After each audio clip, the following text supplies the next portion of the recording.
Welcome to Free Play Arcade, the show where I find games that you can play for free. As I make more of these videos, I'm beginning to realize that I have an affinity for games where the main character remains in solitude, often leaving me, as the player, the task of deciding what my character's motivations and struggles are like. It's a plot decided upon by my own imagination. Sandstorm by Brian Linson is lonely, sparse, intriguing, and challenging.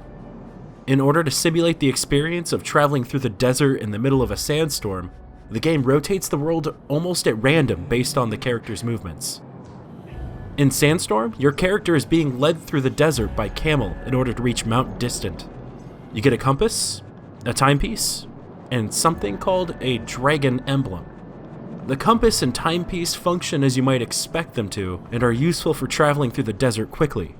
The dragon emblem is probably the most useful item in the game. The dragon emblem makes it easier to relocate the camel every day. Let me explain. Every morning, your character wakes up next to their cart, and the camel has wandered off. If you have the dragon emblem, there will be a small sound that will occur more frequently if the camel is near. But there's a catch. Every morning, there's a chance that the character will lose one or more of their items. If you're lucky, they'll be laying in the sand near where you woke up. If you are not so lucky, the items are just gone. Hopefully you can find your camel quickly and keep moving forward. Finding the camel gets harder as the day progresses because the sandstorm becomes thicker, and moving any distance from the cart becomes more and more challenging.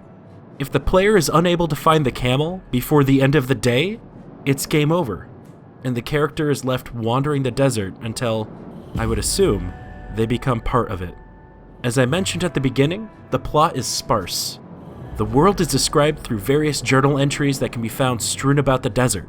Also, hidden in the sand are treasures and relics that will help unlock more game content.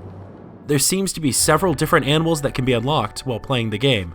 As for me, the only other animal I could choose from was invisible. And considering the difficulties I was having with the camel already, adding an extra layer of difficulty to this game didn't seem like a wise option. But if that rustles your jimmies in a way that feels oh so right, please don't let me stop you. If you're looking for an adventure with solid mechanics and a solitary atmosphere, please check out Sandstorm.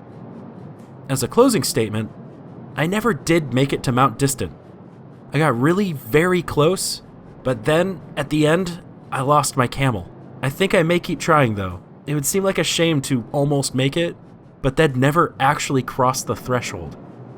I think I'll do that right after I finish this video. Thanks for watching. If you liked this episode of Free Play Arcade, please consider subscribing and sharing. I have new episodes every week. Also, if there are any free indie games you'd like to see me cover in Free Play Arcade, leave a comment below or shoot me a tweet. Thanks for watching.